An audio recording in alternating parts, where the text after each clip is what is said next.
let's go.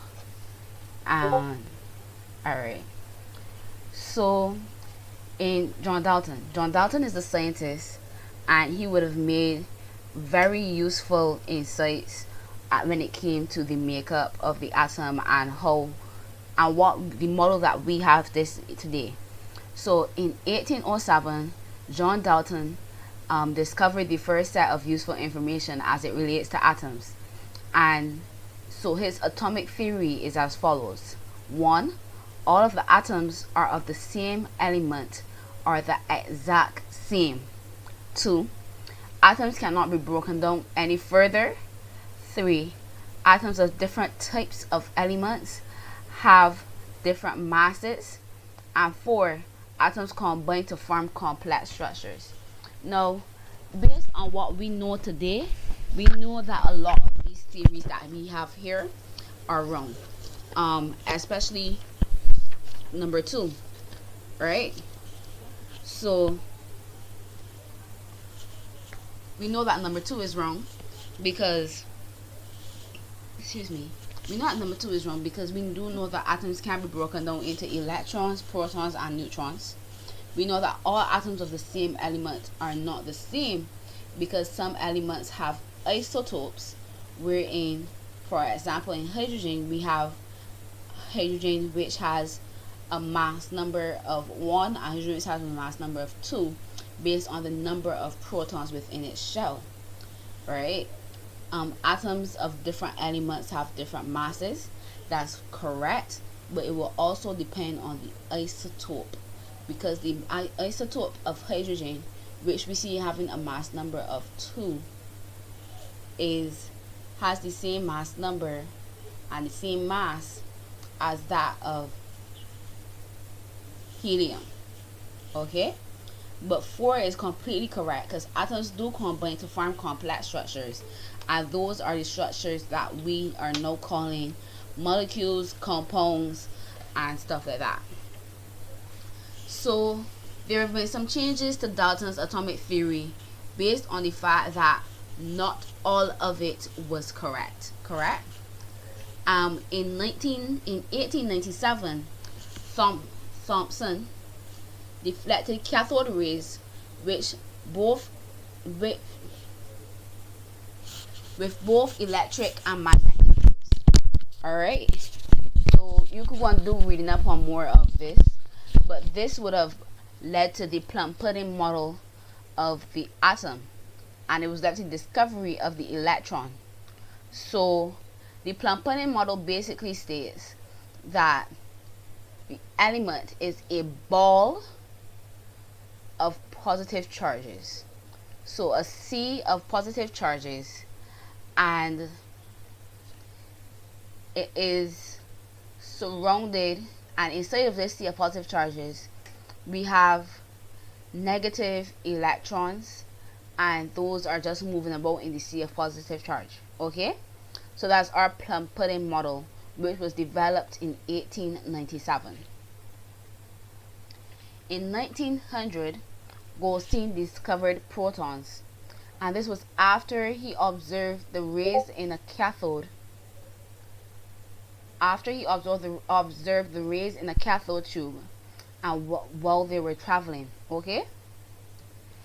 In 1909, Rutherford bombarded tin foils with alpha particles to test Thomson's model of the atom. However, a small portion of the alpha particles were deflected at a very large angle, indicating strong forces being present. Rutherford then proposed that the atom was merely empty space with a mass in the middle and a charge orbiting around the center. Alright? In 1913,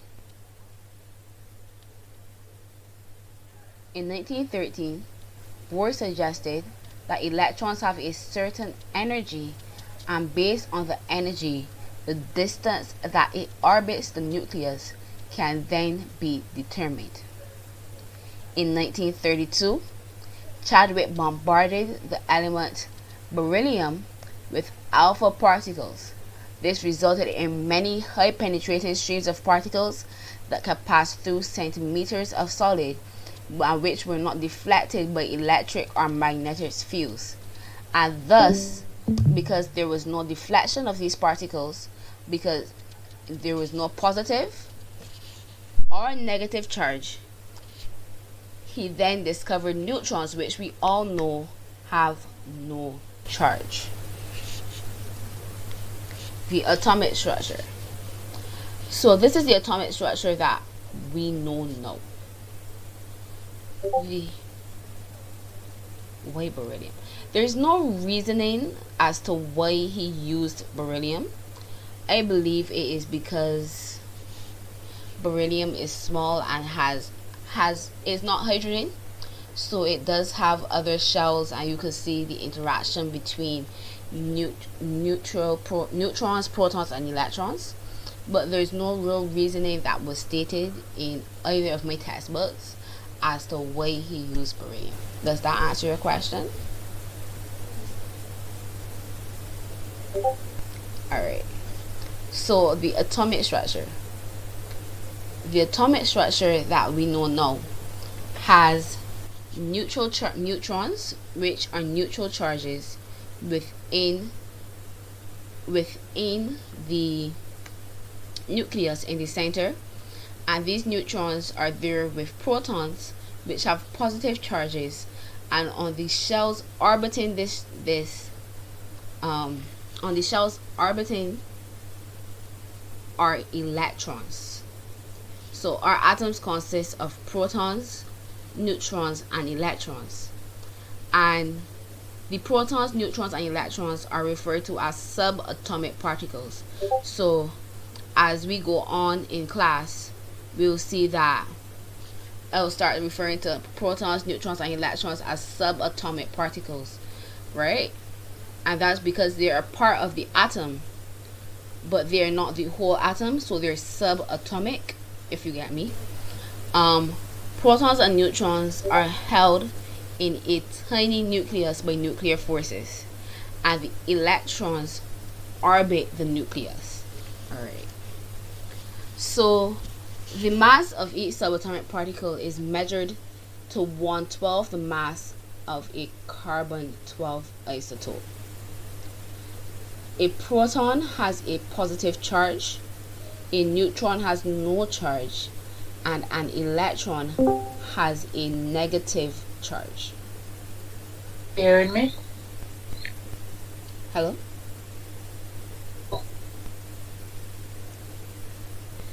Man, Hi. are you hearing me? Yes, please. Okay. Alright, can you mute? Can you mute now? Alright, good. Alright, so we are back.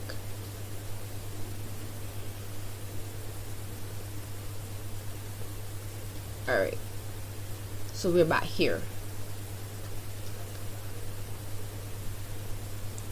So as we look through the table, we see that the proton has a mass of 1. The charge has a charge of +1, and the position of it is in the nucleus. We see that a neutron has a mass of 1. It has a charge of 0, and its location is the nucleus as well. An electron has a mass of 1 divided by 1,837. Now usually when persons ask for the mass of an electron, it is negligible and not counted because it is so small. So it's something to note, but I don't think that you'll be asked it, but just note that it's usually negligible in calculations unless specified, right? Unless specified, is usually negligible in calculations. The charge, however, is the charge of -1, and the position is not in the nucleus but orbiting the nucleus. Now, since atoms are neutral, the number of protons is equal to the number of electrons. Alright, if y'all get it, because neutrons do not account for any form of charge. So if you have 8 protons within your nucleus, you have 8 electrons. Alright, and we usually work this out by, let me get there. Alright, so each atom has an atomic mass which is equal to the number of protons plus the number of neutrons in the nucleus of the atom. Alright, and so we see here I have a picture of how we will see it. So we have oxygen, our element symbol. I hope you still remember your elements from 5th form. We have our atomic number and we have our atomic mass.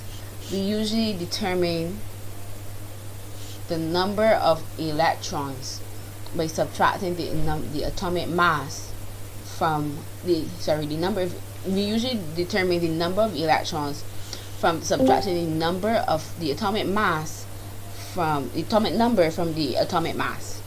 Okay, so are subatomic particles and electron fields.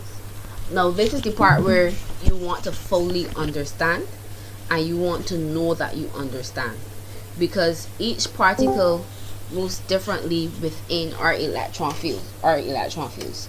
So in our electron fields, we will have a positive side and a negative side.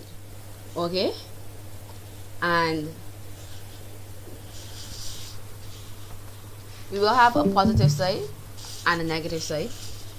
And in our when we put our subatomic particles within these, we see that the electrons move faster.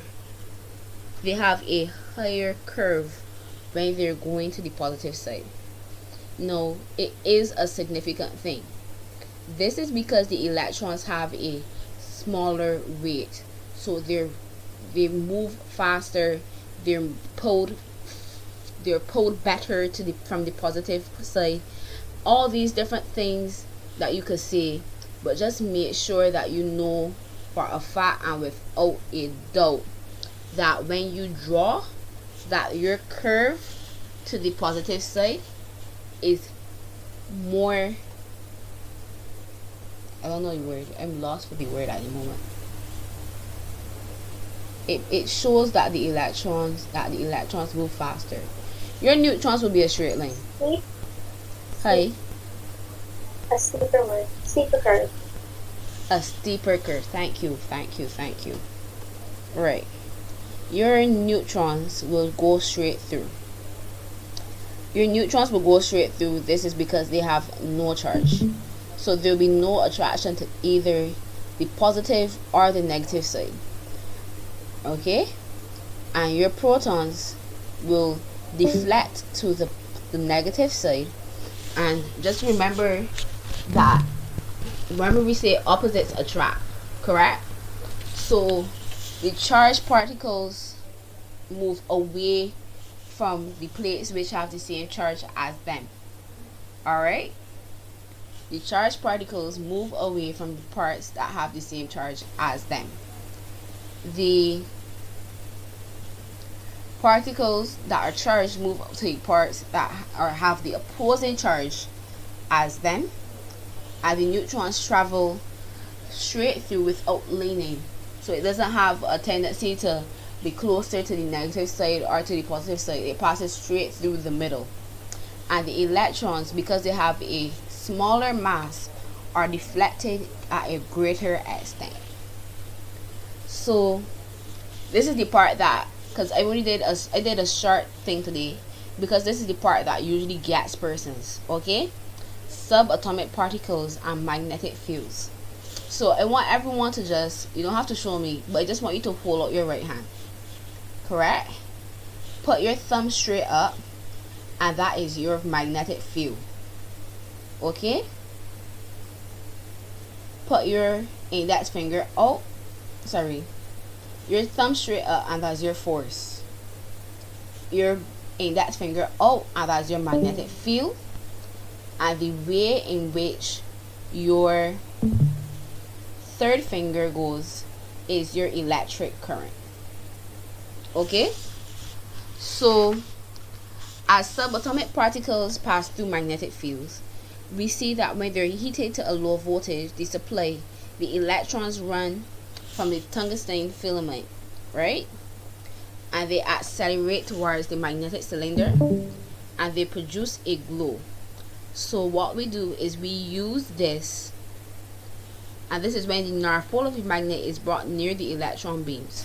So your thumb shows the motion, your center finger shows the current. Your thumb shows the magnetic field, your center, whoa, I'm really doing that. Your second filter shows the direction of charge, and your thumb shows the force of the charge, and the first finger, your third finger, in how I'm counting, shows the electric current. Alright, so I don't know how to turn on my camera, but essentially your hand is your thumb and your right hand is going to be at a right angle, and your index finger is going to be at a right angle.